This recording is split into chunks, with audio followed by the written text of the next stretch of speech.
Okay, everyone talks about Calgary, but is Edmonton an underrated city? Well, we're going to find out because we're here for the next couple of days.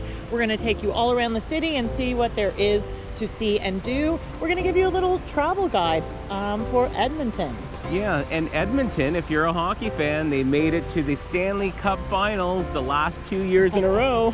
Yes, but they do have a lot more to offer than just having the amazing Oilers hockey team, and we're going to explore and find out some of those things. One of the things I have learned is that Edmonton is actually a city known for its festivals. Apparently, it really loves having festivals. I haven't found out if there's something going on while we're here.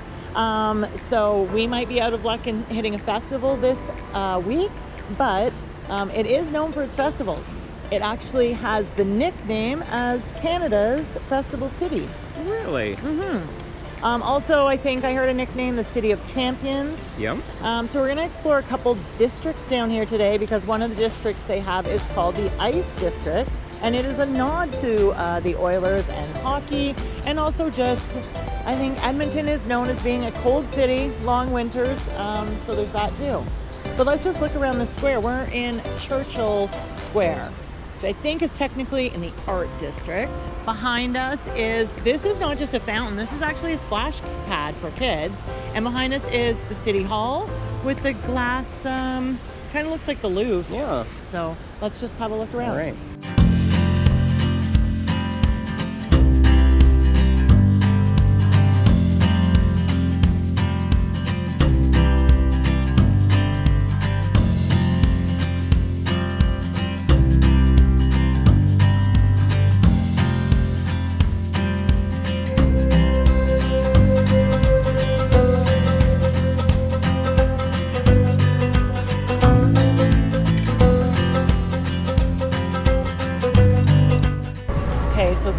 Square is obviously super dead right now because there's really nothing going on. We're in the middle of summer. There's not a festival here. There's not an Oilers game, but here we are at home of the Oilers. This is really cool. Rogers Place. This would just be lit up before a game, after a game. I like it.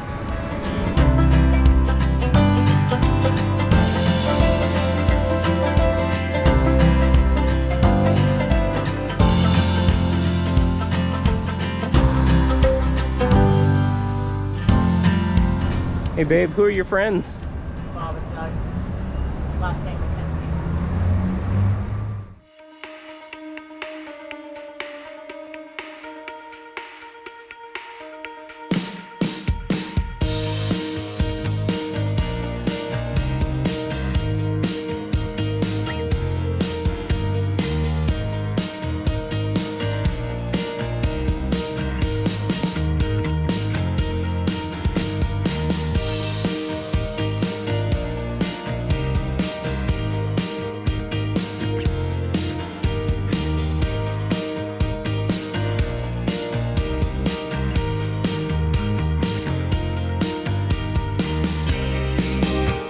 We're sitting outside the Alberta Legislature building now. It is gorgeous. No, it really is. So I think it was opened in 1912, and it's just a beautiful building. The architecture is awesome, and I think it's a combination of sandstone and granite, and the grounds are absolutely beautiful here.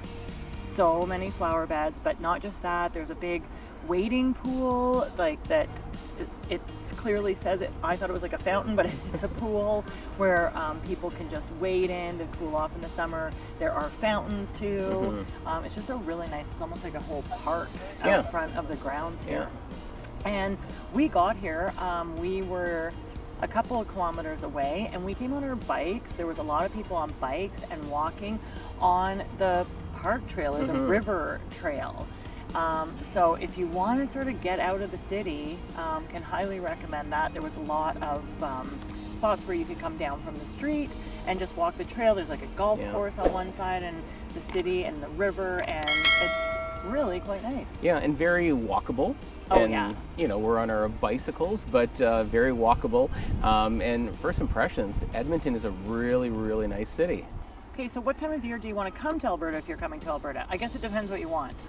Right. We're summer people, so definitely our vote is coming in the summer.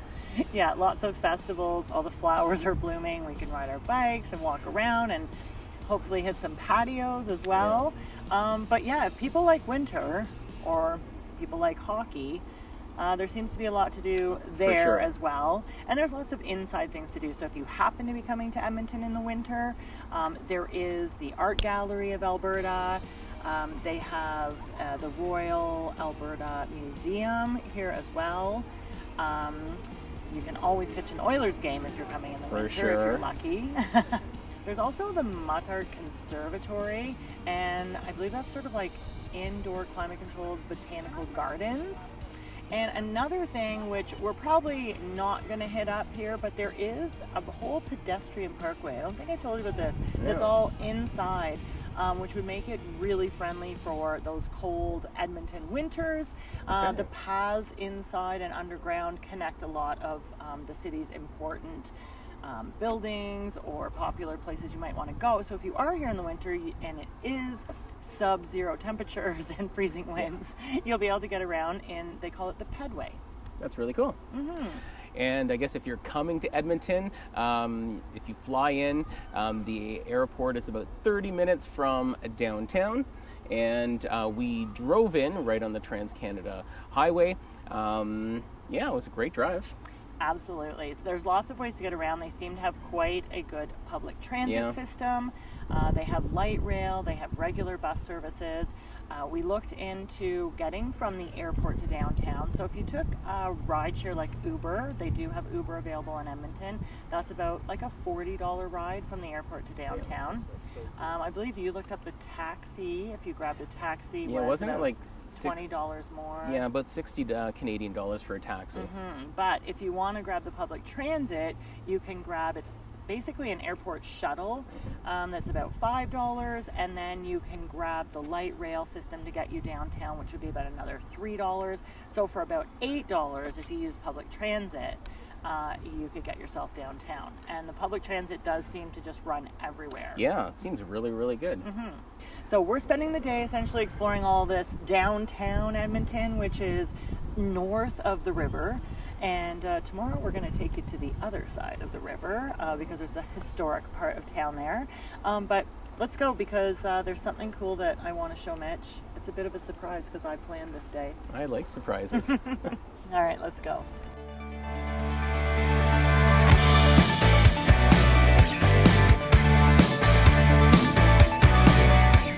Ready to hop on? Sure am. This is your surprise. I'm very excited. We haven't been on a funicular since Poland, I believe. Oh, I forgot we did that. Yeah. Okay, so we're going to hop on this. It is called the 100th Street Funicular. You can actually just put that in and Google Maps will get you there. It takes us down from 100th Street down to the river. You are allowed to put your bikes on and it is free.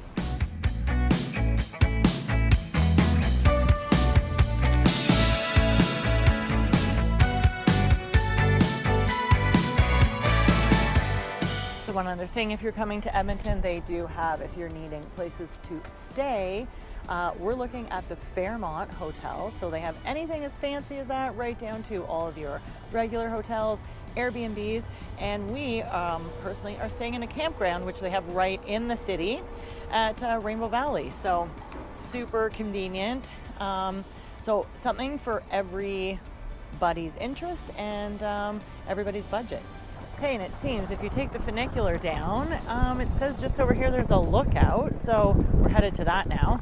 It would be super easy to walk to. It was 0.1 of a kilometer, so. Beautiful.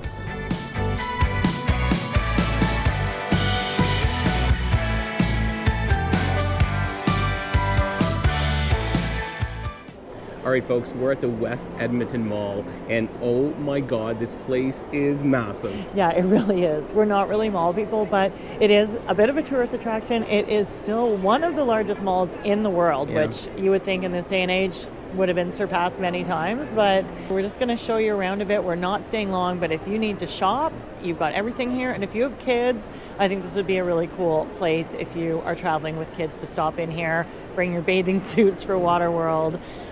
go for a paddle with the swan boats, drive the go-karts, and go to Galaxyland. Go to Galaxyland, go skating on the ice rink. That's so cool. Yeah, so and again, really impressed. We're not spending hours here, but we just want to check it out. But there is 5.3 million square feet of space for you to check out here. And I think over 800 stores, which is pretty wild. Crazy. All right, let's go explore. Yeah.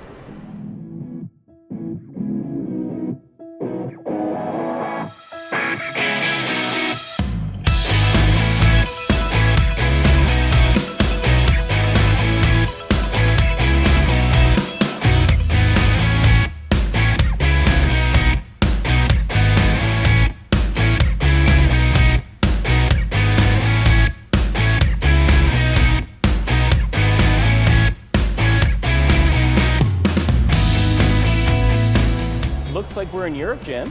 This is so cool. They've actually named this Europa Boulevard.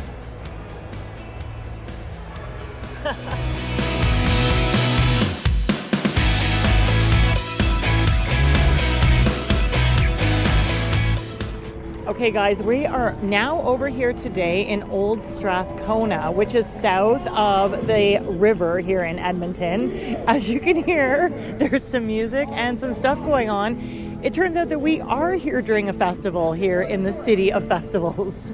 We're here during the Fringe Festival. So from what we can gather, it's a whole bunch of different plays, shows happening across the city at multiple venues all at the same time. So this isn't really what we came for, but it's kind of neat to experience really cool, yeah. Edmonton Festival. It's very lively down here in Old Strathcona. And we're seeing a lot of murals, and I think this area is famous for the murals. So we're having a quick walk around this Fringe Festival grounds, and giving us a little bit of time to get back and get in line for the streetcar. All right, let's go check it out. All right.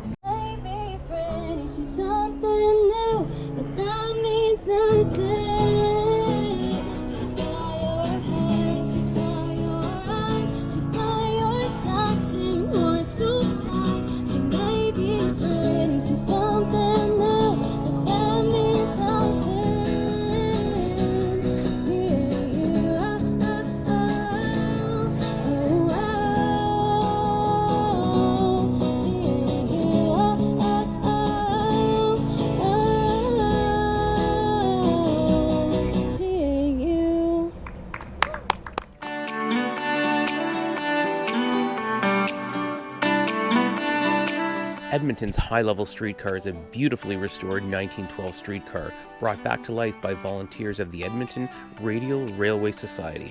Today it carries passengers across the iconic High Level Bridge, soaring nearly 50 meters above the North Saskatchewan River. The ride connects Old Strathcona with downtown, offering not only a trip through the city, but a step back in time with incredible views.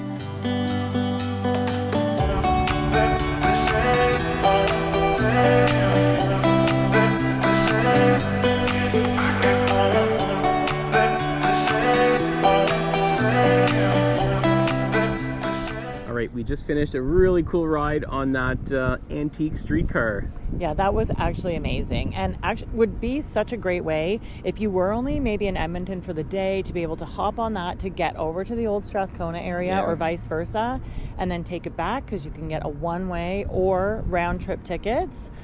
So our round-trip ticket each was $8. Yeah.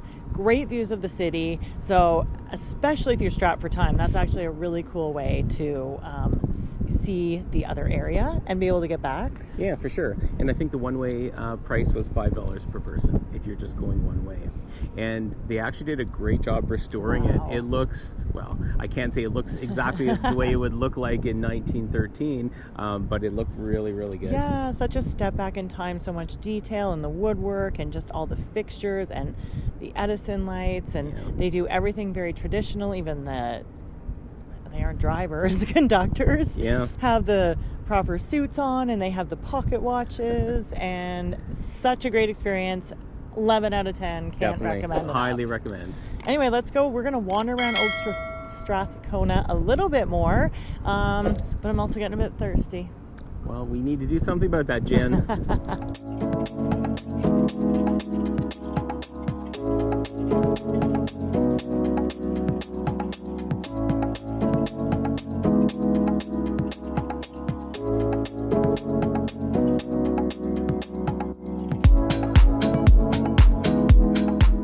Okay guys, so we have spent like the last 2 days touring around Edmonton, and if we were to say how long would you need if you were going to want to come and explore Edmonton, that's probably the right amount, 2 to 3 days. 2 to 3, I think. Yeah, there's other things we could have done, but even in 2 days, we packed in a lot, and we're really happy with the things we did. For sure. And if you wanted to do some extra things that were a little bit outside, they do have a lovely national park that is Elk Island National Park. We did stop in there for a quick drive through the bison loop on the way here. Unfortunately, we didn't see any bison. We saw them from the highway, though, in the park. We did. So there's that to do. There's also the Fort Edmonton Park, I believe they call it. It's like a historic grounds where they have everything looking like it was back in the day in the 1900s or 1800s. So if you want to do a few more of those things, or if you wanted to spend a full day, because you could at that Edmonton Mall, you might want to tack on an extra day for those things. Yeah.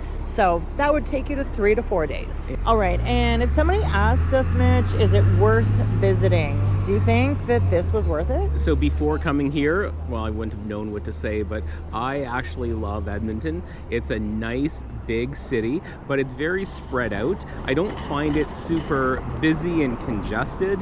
It's just a nice city with a lot of green space. You see a lot of people cycling around. They have a lot of cycle lanes. It's just a really nice city.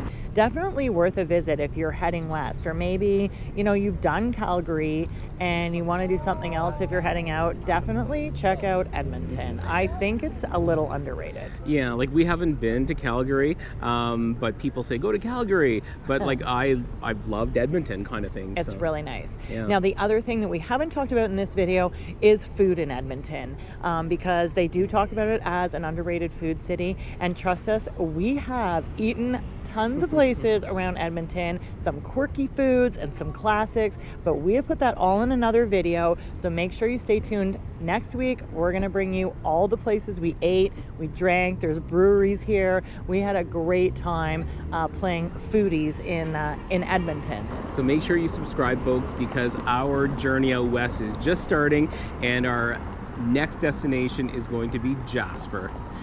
So we hope you enjoyed this video, and for now, cheers. Cheers and happy travels.